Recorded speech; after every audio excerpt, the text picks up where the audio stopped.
सांसद कंगना रनौत ने हिमाचल प्रदेश के बलहेम में जनसभा को संबोधित करते हुए वक्फ संशोधन अधिनियम पर तीखी प्रतिक्रिया दी। उन्होंने कहा कि देश की आत्मा को दीमक की तरह खाया जा रहा है और ऐसे षड्यंत्रों में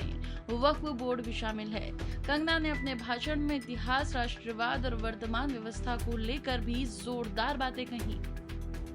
क्योंकि अगर हम अब चूक गए तो वो जो वाकई में जो मोदी जी कहते हैं कि यही समय है, सही समय है, वो एकदम सही है। क्योंकि अगर हम अब चूक गए तो we will never make it. ये वक्त वापस नहीं आएगा। इस तरह के जो इंसान हैं हमें फिर से नहीं मिलेंगे दोस्तों। आज जब मैं आपकी बहन, आपकी बेटी कंगना, जब मैं मंडी से लोकसभा में बैठती हूँ और वहाँ पर खैर हर एक दिन की तो क्या ही बात बताएं, जब से 2014 से हमने कई चीज़ें सुनी हैं, चाहे 370 धारा को हटाया हो, या चाहे ट्रिपल तलाक को, या चाहे सीए को लाए हो, या चाहे खैर ये तो यहाँ से इस तरह से एक ऐतिहासिक निर्णय लेना, पूरे देश को जो है एकदम से जगा के रख देना, ये एक साधारण सी बात हो गई है। लेकिन क्या लगता है एक ऐसे वक्त पे जब हम संसद भवन पे बैठे होते हैं और इस तरह का जो है बिल पारित होता है, तो मैं आपको बता नहीं सकती कि हमें कितना गर्व महसूस होता है। ऐसा लगता है कि इस ऐतिहासिक वक्त में जो है हम भी इसका एक हिस्सा बने हैं। और जब वो वहाँ पे वोटिंग होती है तो वो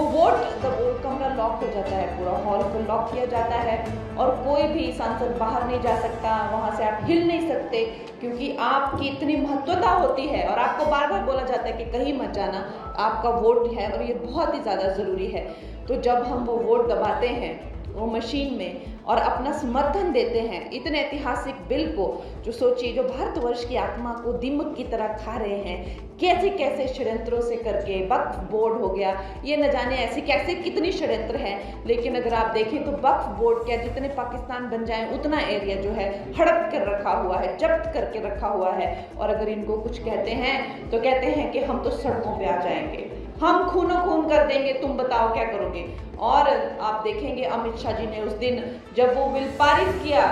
संसद भवन में, तो उन्होंने ललकार के कहा, जब विपक्ष के लोगों ने उनको डराने की कोशिश की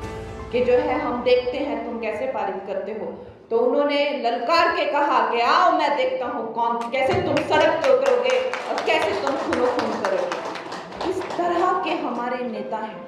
इस तरह की हमारी लीडरशिप है, ना कि वो सिर्फ काम और ना कि सिर्फ वो साम दाम दंड भेद, हर एक नीति को, हर एक कूटनीति को, हर एक राजनीति को वो समझते हैं। और वो सबसे बड़ी बात तो है कि वो गुर्दा और जिगरा रखते हैं कोई भी काम करने का दोस्तों। और जब वहाँ पे हम वो बटन दबाते हैं तो मेरे लिए मंडी की सारी समस्त जनता जो है वो मैं उसका स्मरण करती हूँ और मैं ये सोचती हूँ कि मेरे मंडी के लोगों ने जो है मुझे, अपनी बहन को, अपनी कंगना को जो है ये काम दिया है, तो आप लोगों की मुझे याद आती है, मेरे दिल से आभार आता है और हम सब की तरफ से जो है मैं वो समर्थन करती हूँ।